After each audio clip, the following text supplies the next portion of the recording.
Hello students, मैं अपने YouTube channel smart study science classes पर आपका एक और फिर से स्वागत करता हूं। आज के वीडियो में हम पढ़ने वाले हैं गोलीय लेंसों द्वारा अपवर्तन। चलिए तो वीडियो को स्टार्ट करते हैं, जिसमें हमारी पहली डेफिनेशन आती है।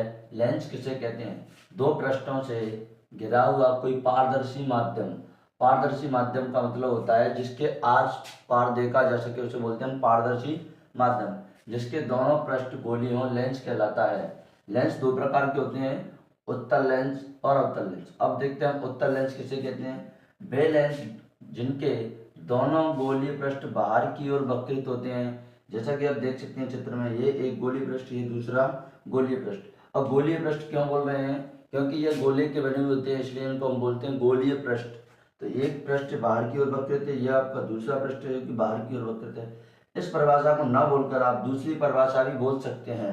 वे लेंस जो किनारों पर पतले व बीच में मोटे होते हैं उत्तल लेंस कहलाते हैं।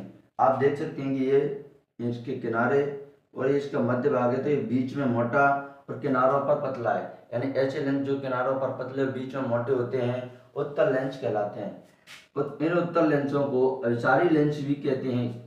अब क्यों कहते हैं? क्योंकि ये किरणों को इकट्ठी यानी अभिसरित करते हैं।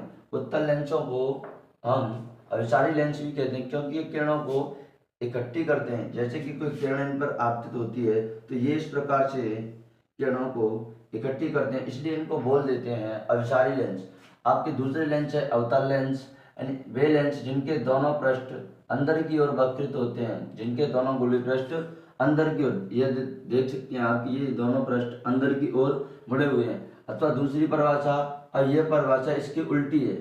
अगर ये लेंस यानी उत्तल लेंस किनारों पर पतले और बीच में मोटे थे, तो ये वाले लेंस हो जाएंगे किनारों पर मोटे और बीच में पतले। यानी वे लेंस जो किनारों पर मोटे और बीच में पतले होते हैं अवतल लेंस कहलाते हैं।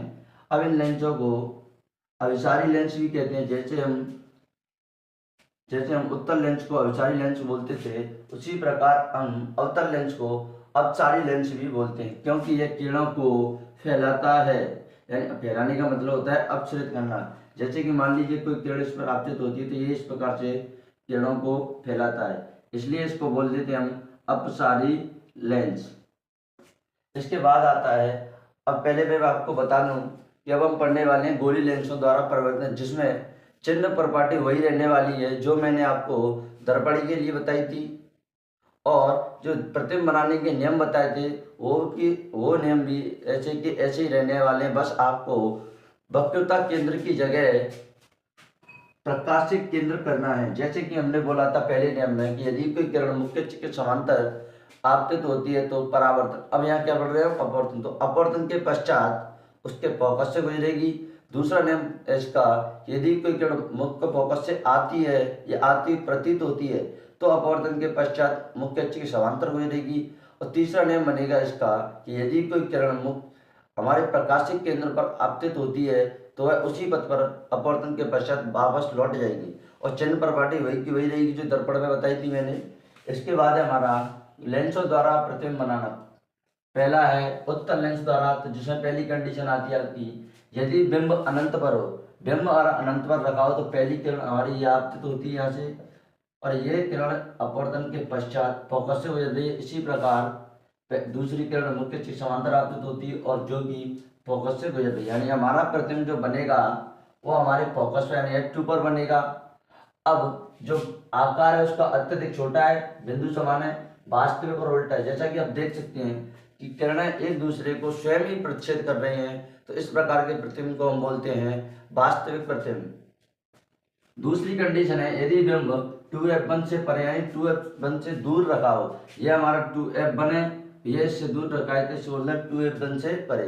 तो पहली प्रकाशिक किरण हमने यहाँ से आपतित की, जो कि परावर्तन के पश्चात हमारे F2 से गुजर रही है, सॉरी अपवर्तन के पश्चात F2 से गुजर रही है। दूसरी बात, यह दूसरी किरण हमने प्रकाशिक केंद्र से आपतित की, जैसा कि हमें पता है कि जिस पथ पर जाएगी उसी पथ पर वापस आएगी।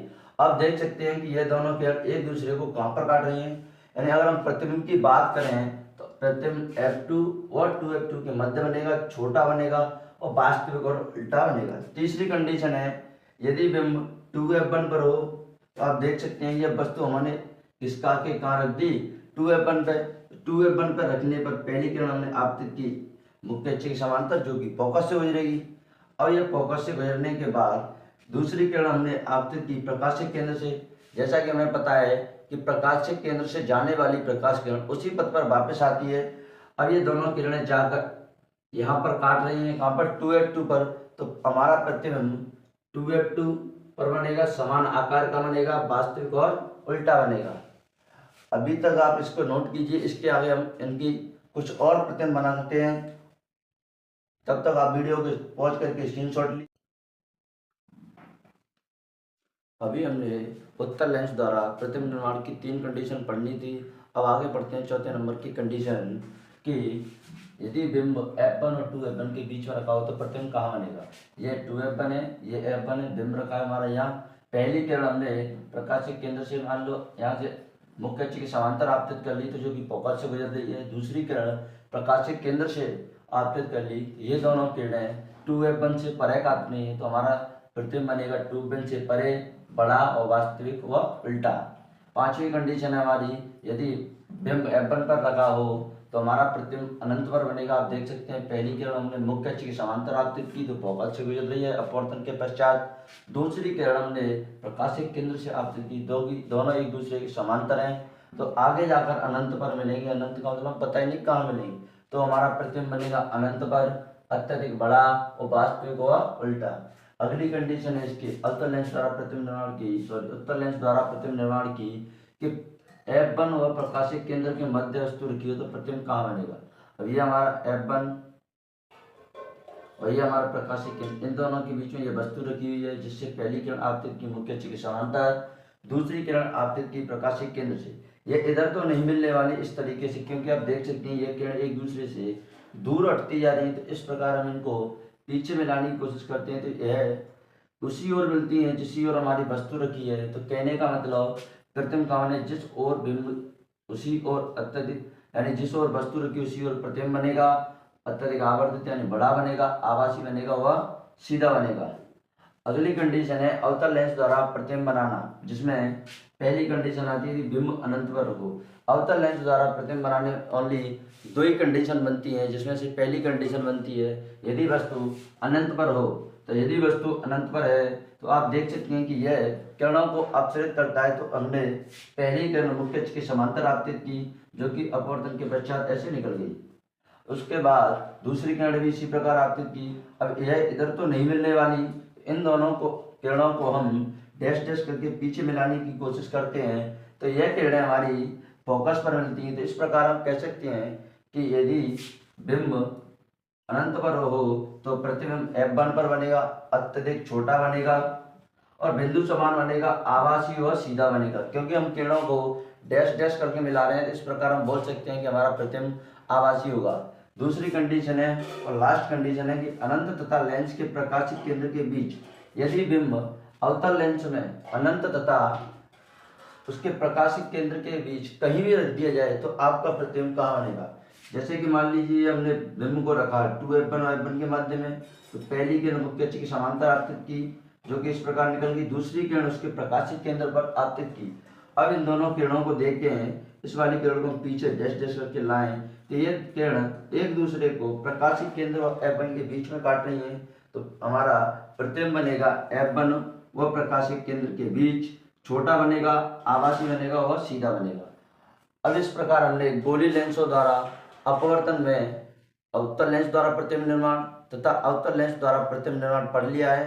इसके बाद हम पढ़ेंगे लेंस सूत्र तथा आवर्धन। अगर वीडियो आपको अच्छी लगी हो तो वीडियो को लाइक करें, अगर आप चैनल पर नए हो तो चैनल को सब्सक्राइब करें। Thank you.